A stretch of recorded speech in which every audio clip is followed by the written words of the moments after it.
Hello and welcome back to Yoga with Laura Ashman.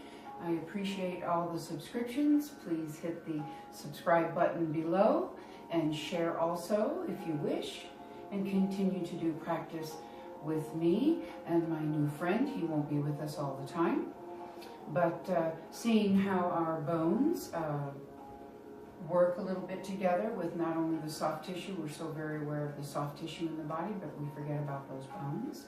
And so a few demonstrations in our yoga clips. These are very small moments of learning a little bit more about the bones. And today we're going to work on the rib cage. This is the thoracic spine. This is the most mobile of your entire spine. Even though the head and the neck, right, the C1 and C2 have a 50 and 60 degree range, right, 80 degree, 45 lateral, and so on, we're going to continue to go down to the spine, to the thoracic. You have 12 bones in your thoracic spine, and of course they're all attached to the 12 rib cage. We have a couple of floating ribs here, and they tend to not be attached to anything, so we want to pay mind to the very tiny bones at the bottom of the floaters here. This is the breastplate or the sternum, real important part to lift, almost lift and separate, open it up a little bit to open up the heart. And that will bring the pectoralis, the large muscles of the chest, a little bit more open. And then we're not sitting and doing this caving thing here.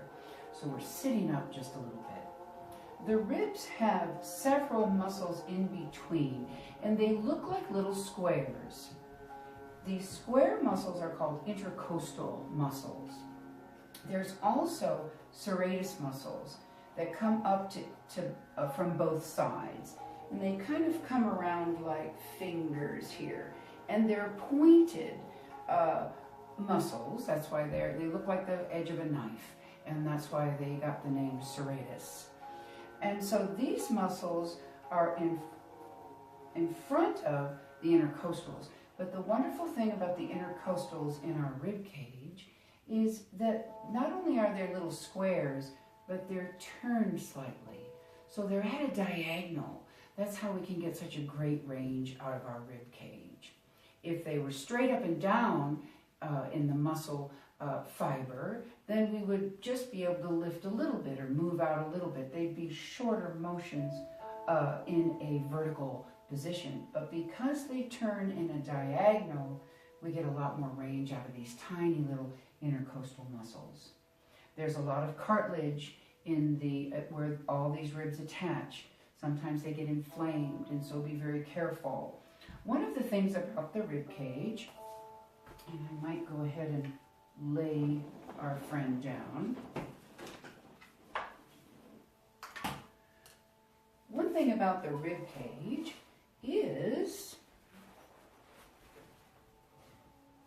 we tend to kick the shoulders back and flare out the ribs, because someone said straighten your spine and throw your shoulders back.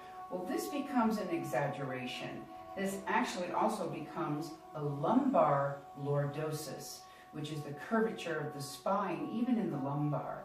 So we really want to bring our ribs into neutral. Rather than flare them out, you want to draw the ribs evenly, almost like they're dipping, but not dipping too much, just dipping neutral, and bringing your ribs and your muscles, obviously, into a nice neutral, like you're wearing the old-fashioned corset, or you've wrapped a very tight belt around the ribs. That will avoid any of the cartilage inflammation where we lift open here. Even on our backs, when you're on your back, we tend to lift these ribs up. I don't think he can do that, but see that lifting up. So we want to keep the rib, the back of the ribs, the thoracic spine, a little closer to the mat when we lay down. Even with the arc here in the low spine, we want to keep nice flat in the thoracic as much as possible, and a little hugging of the bottom of the rib cage toward the belly.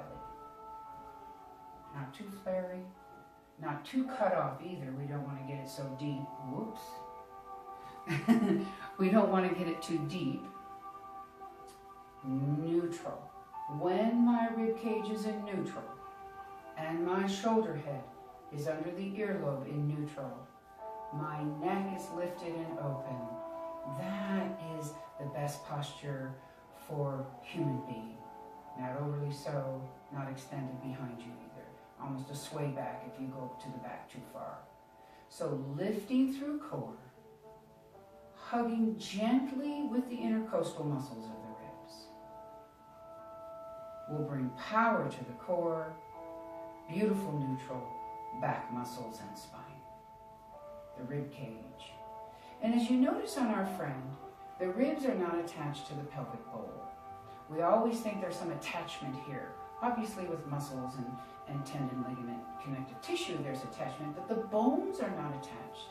So the most mobile part of the spine is the rib cage. I can rotate the thoracic spine out as far as possible. I'm not rotating the lumbar. They're still very firm, very glued, very stayed. But what's moving are the ribs. And then eventually I can move the cervical spine out a little bit farther. So the neck muscles and the neck bones will rotate, but this is such a beautiful free movement here. And even though we talked about the shoulder girdle in our last yoga clip, and the humeral head and the glenoid socket and so on, it's the scapular blade in the back is still very much controlled by the ribs. So when we breathe, we keep the ribs quiet and breathe from the soft belly. Diaphragm comes out, diaphragm pulls back in. A little bit of the low ribs will bring that back in. But rather than breathe that way, up into the lung, right? Everything came up. I'm not getting a good fill on the lung here, just lifted everything. So we want to make sure when we breathe that it's forward and back, forward and back. And it's coming from the low ribs and not the shoulders and the lungs lifting and the clavicle lifting. All right, 12 ribs. Take good care of them.